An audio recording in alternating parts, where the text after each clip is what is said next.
Iran પર Israel America યુદ્ધની ભારતમાં અસર જોવા મળી રહી છે। એલપીજી ગેસ સપ્લાય ચેન ખોરવાતા ગેસનો જથ્થો ખૂટ્યો છે। સ્ટોક ઘટતા ગેસના ભાવમાં કેન્દ્ર સરકારે વધારો કર્યો।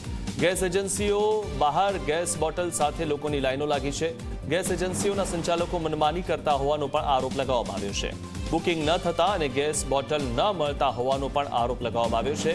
પ્રેસિડેન્ટ ગેસ બોટલમાં 60ના વધારા સાથે હવે તેનો ભાવ 920 રૂપિયા થઈ ગયો છે। કોમર્શિયલ બોટલનો નવો ભાવ 1902 રૂપિયા થઈ ગયો છે।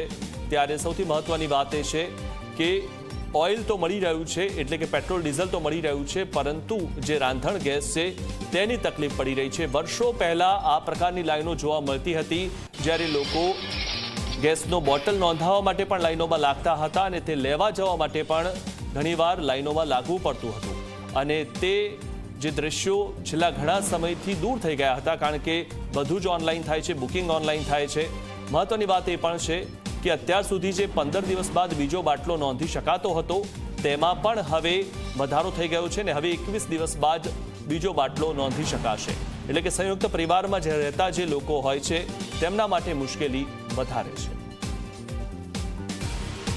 ઈરાન ઇઝરાયલ યુદ્ધ વચ્ચે એલપીજી ગેસ સિલિન્ડરનો સ્ટોક એના ઉપર અસર પડી છે અને અસર પડતા કેન્દ્ર સરકાર દ્વારા ભાવમાં વધારો કરાયો છે। સાથે સ્ટોક ઓછો થતાં લોકોમાં જે માહોલ ઊભો થયો છે, જેના કારણે લોકો ગેસ એ બાટલા બુકિંગ કરાવવા માટે ક્યાંક લાઇનમાં ઊભા રહેતા પણ એ જોવા મળતા હોય છે અલગ અલગ એજન્સીઓ ઉપર। અને આ જે દ્રશ્યો છે એ વેજલપુરમાં આવેલી એક એજન્સીના કે જ્યાં ક્યાંક લોકો કેવાયસી કરવા માટે આવી રહ્યા છે, તો કેટલાક લોકો એ ગેસના બાટલા એ બુકિંગ કરવા માટે આવી રહ્યા છે।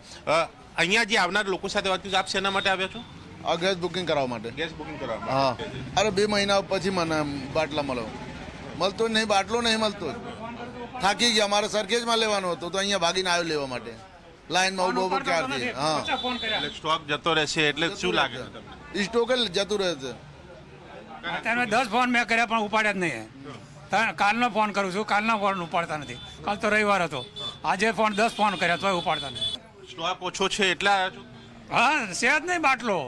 હા, કાલ ખલાસ થઈ ગયો એટલે તો આવવો પડ્યો।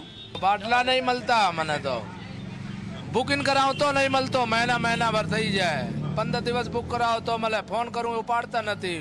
બોલો, બ્લેકમાં જોઈએ તો બ્લેકમાં તરત જ લોકો આપે। સ્ટોક છે ખરા? સ્ટોક કાંઈ નથી, ચૂલા જરાઈએ છે રોટલા માટે। જે બુકિંગની સિસ્ટમ કરી છે આ લોકોએ, તો ઓટોમેટિક સિસ્ટમમાં એવું બોલવું જોઈએ કે તમારો બાટલો 30 દિવસ પછી બુકિંગ થશે। અમે અઠવાડિયા 10 દિવસથી રોજ ટ્રાય કરીએ છીએ, સિસ્ટમમાં ખરાબી છે એટલે અમે અહીંયા રૂબરૂ આવીએ છીએ તો રૂબરૂ એવું કહેવામાં આવે છે કે તમે 30 દિવસ પછી બુકિંગ કરાવી શકો। તો આ વસ્તુ ગવર્મેન્ટ એની કેસેટ જે વાગતી હોય જ્યારે આપણે ઓટોમેટિક બુકિંગ કરાવીએ એમાં કેમ નથી એડ કરતા? જો સિસ્ટમમાં બુક ના થતો તો હમણે અહીંયા રૂબરૂમાં આવ્યા પછી બી બાટલા બુક નથી કરતા। અહીંયા મહિલાઓ પણ આવે છે। બેન, શેના માટે? 10 દિવસ થઈ ગયા છે, બુકિંગ થઈ ગઈ છે, 2 વાર આવીને ગઈ છું, લેકિન અત્યાર સુધી બાટલો ઘરે નથી પહોંચ્યું છે। હવે શું કરવાનું? ઘરમાં ચૂલા ક્યાં જલાવવાનું? એટલે રેગ્યુલર બાટલો હતો એ પતી ગયો છે? પતી ગયું છે।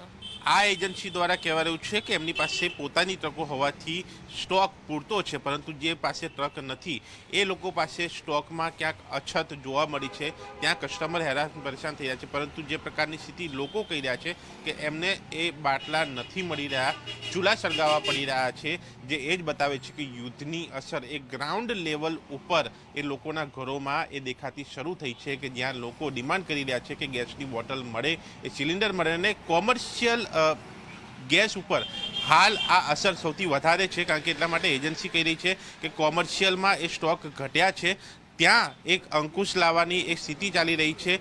રેસિડન્ટોને એક ગેસ મળે એ પ્રાયોરિટી છે, પરંતુ ગ્રાઉન્ડ લેવલની સ્થિતિ અલગ છે। ત્યારે જોવાનું એ છે કે આ તમામ લોકોની ડિમાન્ડ ક્યારે પૂરી થાય છે અને દરેક ઘરમાં બાટલા ક્યારે પહોંચે છે। કેમેરામેન સૂર્યપ્રકાશ શર્મા સાથે દર્શન રાવલ, ઝી મીડિયા, અમદાવાદ।